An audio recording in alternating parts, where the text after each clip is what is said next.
Welcome back, ladies and gentlemen. Grim the Lord of Salt here, and today I wanted to talk about my next upcoming project that I've got in the works, which is a wrestling video game project. Now, I know I've got a lot of projects going, and we'll talk about that more towards the end of the video, but for now, let's just get into what the idea I've got for now is. I wanted to do this a while back, but I had trouble getting around to it. Now I've got everything I need. I've got a structured layout for what I've got in mind going forward. So here's the idea. I want to start playing through wrestling games from throughout history, a selection of them. We'll be picking specific games. I'll be starting with the original arcade games, WWF Superstars and WrestleFest, which I can play, I can confirm. So we'll start there, and I'm going to make these videos individually offline, add some commentary to them as I upload them. So and the reason for that being, obviously, a lot of these games are older, so they're going to be harder. So whenever I do commentary, when I play challenging games, it tends to devolve into me just cursing a lot. And I want to instead kind of take the opportunity to talk about the games, what events were going on in the Federation at the time with them, and provide some more information and be a bit more interesting commentary-wise. So I'll be playing them and recording them as I do throughout the week as I'm working and stuff, and get some free time here and there. And then I'll add the commentary and I'll upload them. And we'll start with those games, which shouldn't take long, but probably one video per game for those. And from there, I'm going to follow Sculptured Software. They developed a lot of the old WWF video games, and they did the two ECW games years later, and of course the first Legends of Wrestling games. So we're going to be covering a lot of their games, because again, these games, because they're older, they're pretty short. So as long as I don't have too much trouble, I should be able to get through them in one video each. Not a big deal. So we'll be starting with, and I wanted to kind of spread it out through the different consoles and different generations. So I'll be playing the WWF WrestleMania Steel Cage Challenge on the Sega Master System. And then I will do the King of the Ring on the original Nintendo.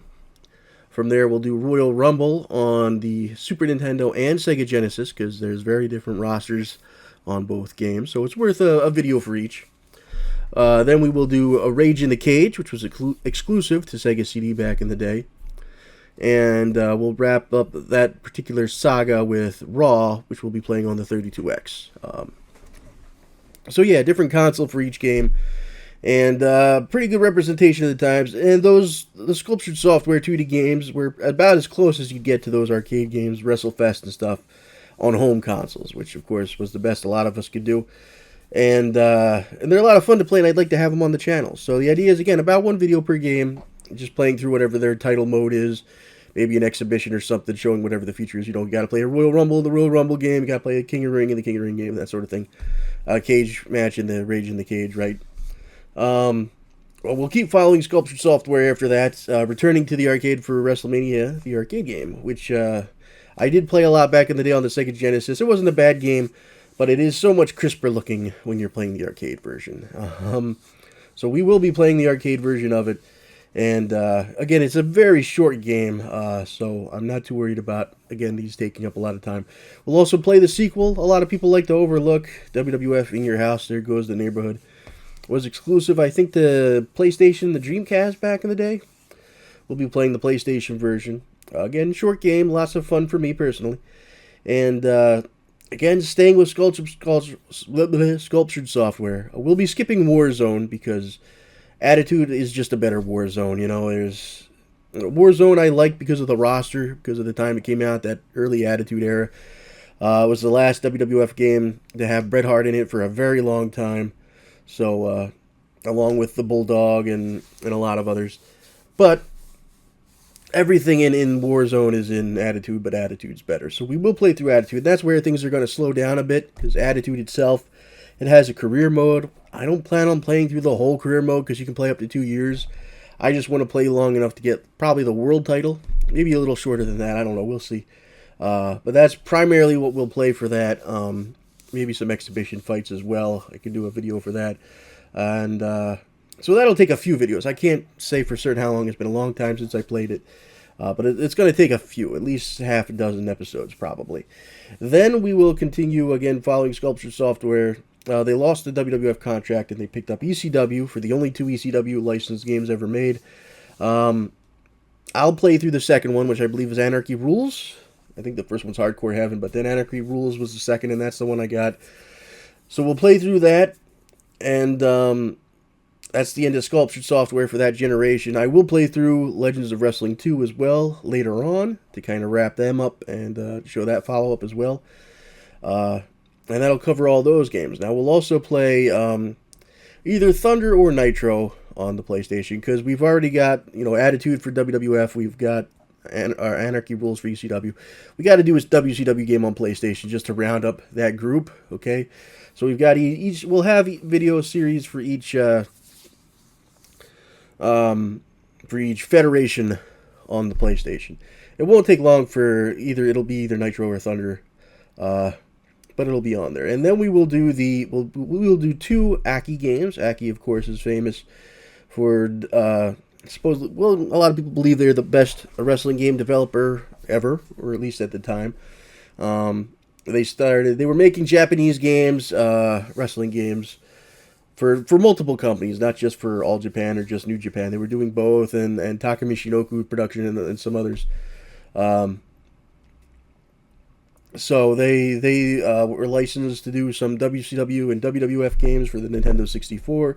So I will be playing through WCW NWO Revenge, and I will be playing through No Mercy. Those are the 2 games, WCW and WWE for Nintendo 64, are also considered by a lot of people to be among the best wrestling games ever made. I've never played them, so my playthroughs will be more interesting there. It shouldn't take too many episodes for those, probably just a few each, because they don't have like a career mode instead, or a season mode. They just kind of got these championship tournaments you have to fight through for each championship. So I'll go through and win each belt. The kind of goal for some of these is to do whatever I have to do to unlock all the characters. So, and we'll make a playthrough out of it. And that's the idea, and this will be ongoing. So I'll do the 2 Aki games for WCW and ECW. And that wraps up that console generation, and going forward I'll be focusing mostly on PlayStation 2. Of course, around this time, WCW and ECW closed, so it's all WWE and sometimes indie stuff on the side. But the bright side is, because you had the 3 main consoles, the Xbox, the PlayStation 2, and the GameCube, you had 3 different WWE games that were very different, made usually by 3 different teams. So it was kind of a good time to be a fan, but unfortunately, in terms of the playthrough, there's not a lot of, I wanted to play Raw 2 from the Xbox. There was only 3 wrestling games made for the Xbox. I found an Xbox emulator, I got it working, but I could not find a working copy of a ROM for Raw 2. It just doesn't exist, and I'm not interested in going out and buying a working Xbox and getting a copy of the game. That's way too much. It's not going to happen. Which is a shame, because I played Raw 2 back in the day. It was a fun game. I enjoyed it. The bright side, though, is because I was getting different ones. I didn't want to get a game that was the same year for all 3 consoles, because it would have been the same versions of the same wrestlers, the same roster, basically. So I wanted to stagger it a bit, and the problem with that was Raw 2 and Here Comes the Pain, which is, of course, a big favorite among fans, were the same year. So I didn't want to do those 2. The other game I wanted to do was SmackDown vs. Raw 06 was one of my favorites, but that came out the same as Day of Reckoning 2, which I will be playing as well. So I was going to cancel both of those SmackDown games. Instead, I'm still going to go ahead and do Here Comes the Pain. It's going to be the first SmackDown title I'll do. I'm skipping the first 2 SmackDown games. I wasn't crazy about them back in the day. I don't think that they're a whole lot of fun. And it's just kind of, there's enough games on the list already, right? You get one regular SmackDown game, of course, for the Yuke side. But I'll talk about Yuke's in a second. Day of Reckoning 2 was the last one developed for the GameCube. And I think it was the last WWE game Nintendo got for a little while. I'm not sure. They did get, I think, 13. But I don't remember exactly how it went for them. But it was the last exclusive for Nintendo. So I do want to get Day of Reckoning 2. And we'll play through that. To unlock things I got to do, or whatever story modes there. I got to see, I'll scout these games out, see what modes there are, and what I really want to dig into and what I don't. On the Yuke side, Yuke's, of course, had been developing a lot of wrestling games for, I believe it was New Japan back in the day.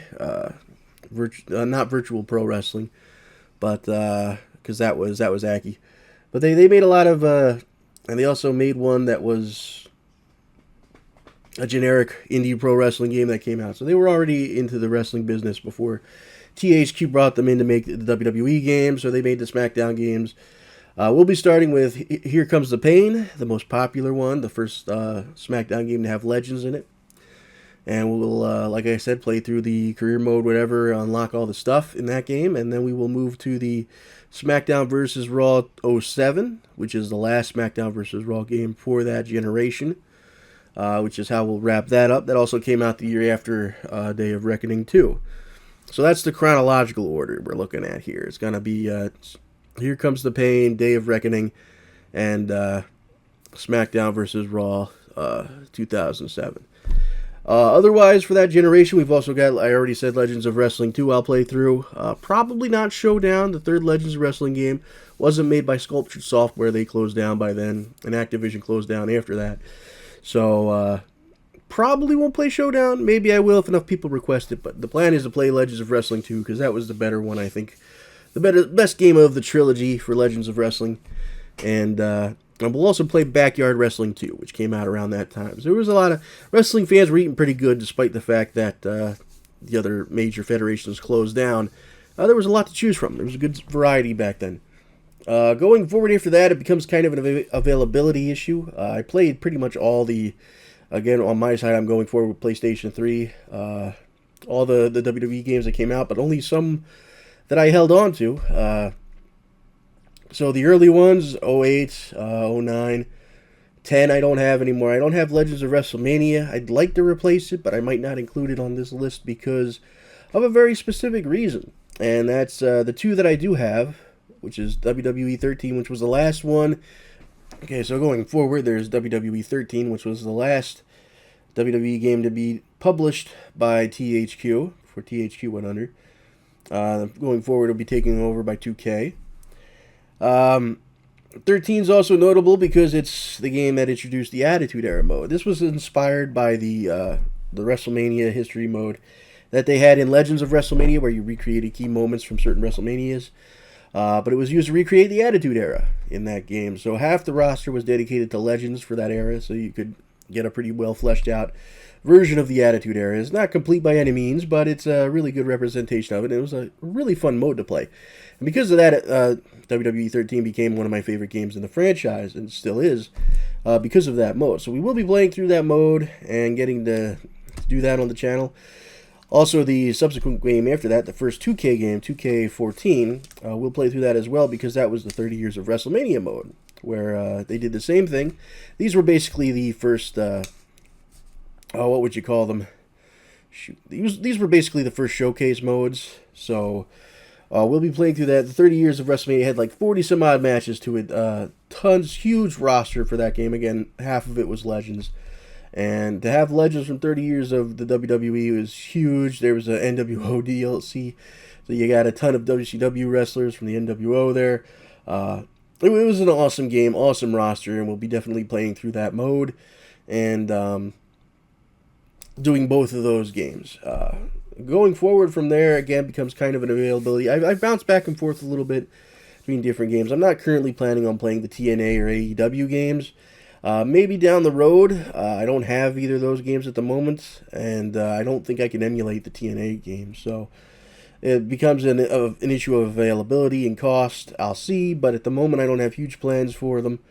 So I'll be sticking with WWE. I'm going to go with WWE 2K19 as the next entry. I consider 2K16 because of the Stone Cold Steve Austin showcase was one of the last really good showcase modes. I would have done probably 2K15 and 2K16 if I had them both, but unfortunately I don't. I would also consider doing, because part of the reason I don't want to do the Austin showcase is because a lot of it was covered in Attitude Era, you know, as well as some of the 30 Years of WrestleMania, so it is kind of redundant, sort of like doing the Legends of WrestleMania mode and then doing the 30 Years of WrestleMania mode. You're going to see a lot of the same stuff between the two. So it seems redundant to do those and the other ones, unless I come back later to do the other ones. We'll see, but I don't have 2K15 anymore, so... and I decided to skip 2K16 because 2K19, there's a couple interesting tidbits about 19. Number one, it's the last game Yuke's worked on before they were let go. They went on to make AEW's Fight Forever. but they did not work on future. And then Yuke's leaving has definitely had a huge negative impact going forward from a design standpoint for these games. The series went backwards a lot after 2K19. A lot of people consider it to be the last great game, but we'll go over that more as the game plays. Also, I wanted to focus on that one because it does have the Daniel Bryan story showcase. I didn't actually play through the Daniel Bryan showcase. I never cared about Daniel Bryan. He's not one of my favorite wrestlers. But it's probably a good showcase for the era, showing a lot of different wrestlers and stuff. A lot of the major storylines for him, because he was a big star at the time.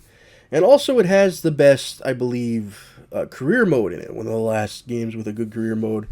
I did have a point when I originally thought of doing these playthroughs was to play through a lot of the career modes or whatever the similar My Rise type modes, story modes that they had available, Road to WrestleMania and all that.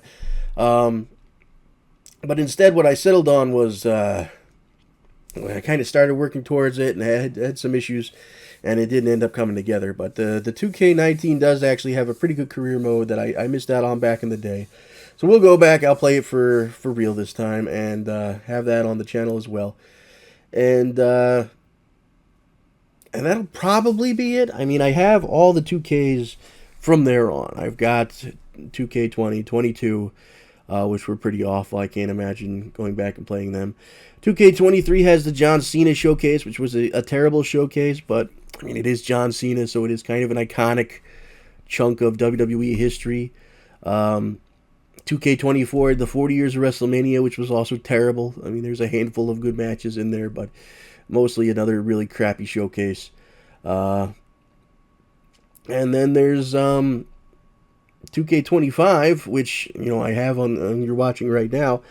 2K25 does have a good story mode, and I did have it on the old channel, so I will be replaying through that story mode and uploading it for you guys. The My Rise mode, I should say specifically. Because the other mode's the Bloodlines mode, which isn't bad. The Bloodline mode is terrible. There's a couple matches that are stinkers. And it's definitely not one of the better showcases, but at least it gives you a good roster. And there's some good matches in there.